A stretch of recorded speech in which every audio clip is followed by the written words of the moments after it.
जीवन का उपदेश हरित रत्न जी की बुक का।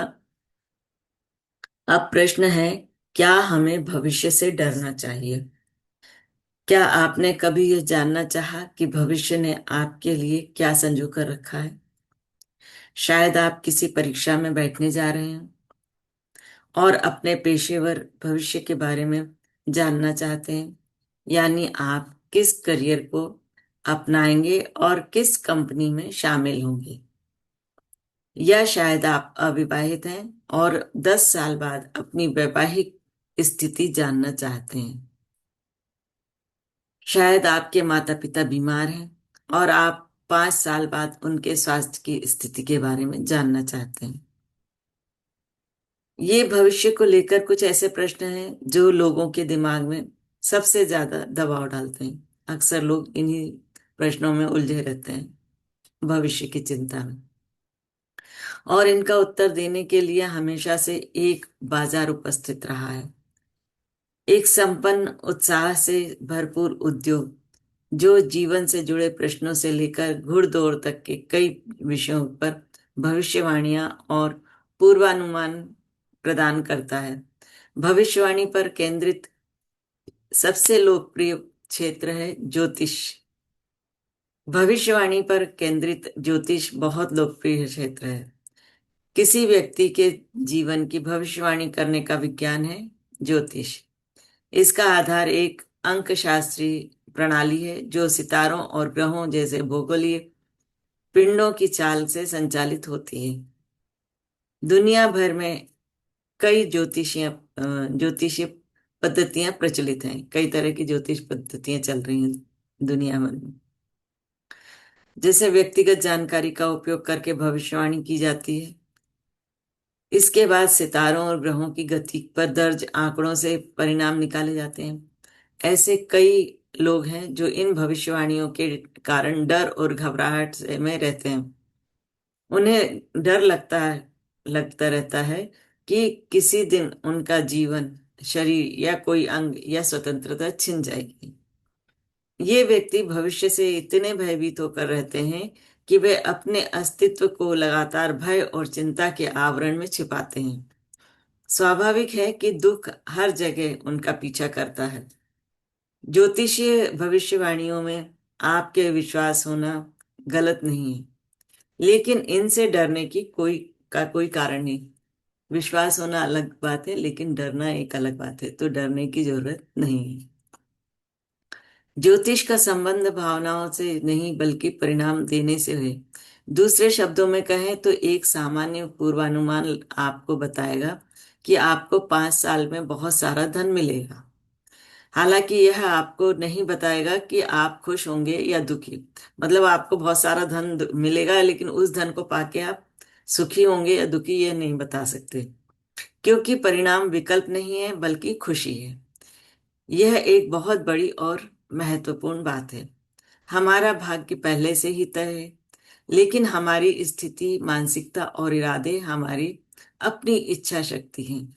धन के लाभ या हानि पर हमारा कोई नियंत्रण नहीं है, पर हम चुन सकते हैं कि किसी भी स्थिति को हम किस नजरिए से देखना और उस पर कैसे प्रतिक्रिया करनी है, यह हमारे ऊपर है। अप्रत्याशित रूप से अमीर बने ए और बी, दो लोगों की स्थिति का यहाँ एक उदाहरण दिया।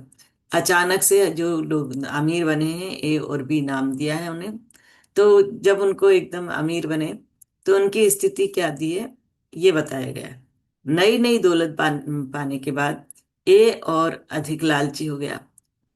ए व्यक्ति जो था वो धन पा करके और अधिक लालची हो गया और अपने निजी उपभोग के लिए अधिक से अधिक जमा करना चाहता था। वह एक प्रमुख आवासीय इलाके में एक पेंट हाउस अपार्टमेंट खरीद सकता है। तब भी वह एक बंगले को अपग्रेड करना चाहता है ताकि वह अपनी उपलब्धियों का प्रदर्शन कर सके। इसके विपरीत बी मिली हुई संपत्ति को अपने शहर के वंचित लोगों के लिए आवास उपलब्ध कराने के शानदार अवसर के रूप में देख रहे हैं। वह अपनी संपत्ति को दूसरों के साथ साझा करके खुशी का अनुभव करते हैं। पहले व्यक्ति की मानसिकता स्वार्थी है और दूसरा व्यक्ति निस्वार्थ है। एक ही मानसिकता के कारण अंततः सकारात्मक इरादों वाले लोग दूर भागेंगे, लेकिन अवसरवादी और चालाक लोग उसकी ओर आकर्षित होंगे। लालची लोगों के स्वार्थ को भांपते हुए ये अपने आप को विभिन्न सुरक्षा तंत्र की मदद से बचाने की कोशिश करेगा। ऐसा करके वह व्यक्ति भले ही अपनी संपत्ति की सुरक्षा कर लेगा, शायद उसे बढ़ा भी सकता है, लेकिन किसी अनहोनी का मानसिक दबाव उसे लगातार भयभीत और चिंतित रखेगा। इस वजह से वह असंतुष्ट रहेगा।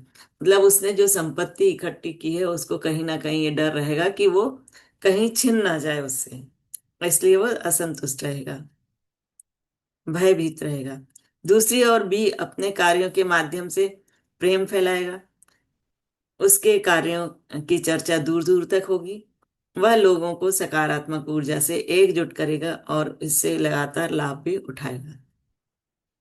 क्योंकि नियति पहले से ही लिखी होती है, इसलिए जीवन के कुछ परिणाम जैसे कि राष्ट्रीयता, परिवार, जाति और स्वास्थ्य जन्म से पहले ही निर्धारित हो जाते हैं। बाधाओं को दूर करने और चेतना के विकास को गति देने के लिए हमने अपने पिछले जन्म में जीवन की ये सीमांत स्थितियां प्राप्त की हैं। ज्योतिष की भूमिका इन घटनाओं को सूचना फीड की तरह रिपोर्ट करना है।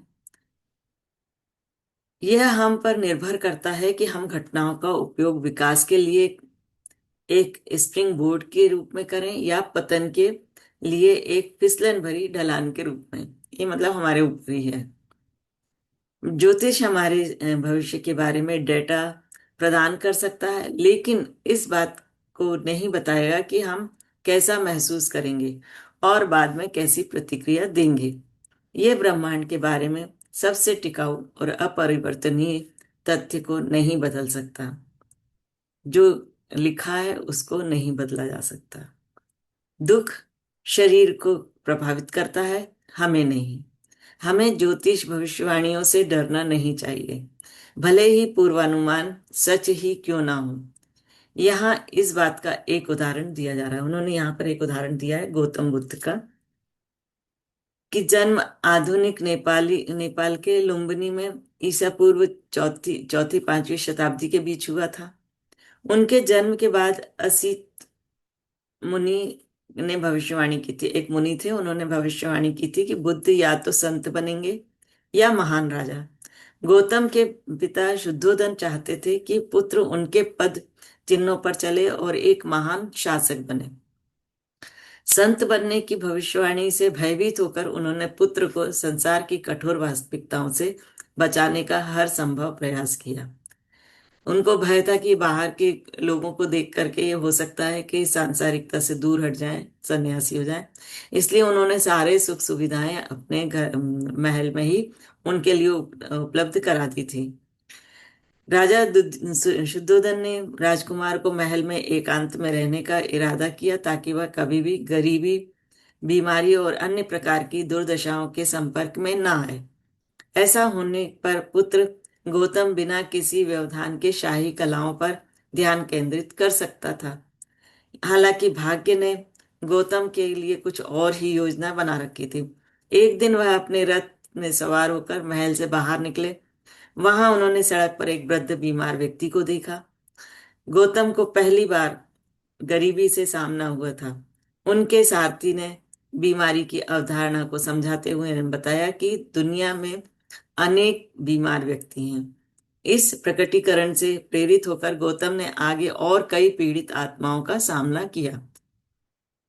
उसके बाद उन्हें एहसास हुआ कि उन्हें इस दुनिया की साफ सुथरी तस्वीर दिखाई गई थी, क्योंकि इन सब से वो वंचित थे, देखा ही नहीं था पहले, तो उन्हें सब अच्छा ही अच्छा दिखाई देता था।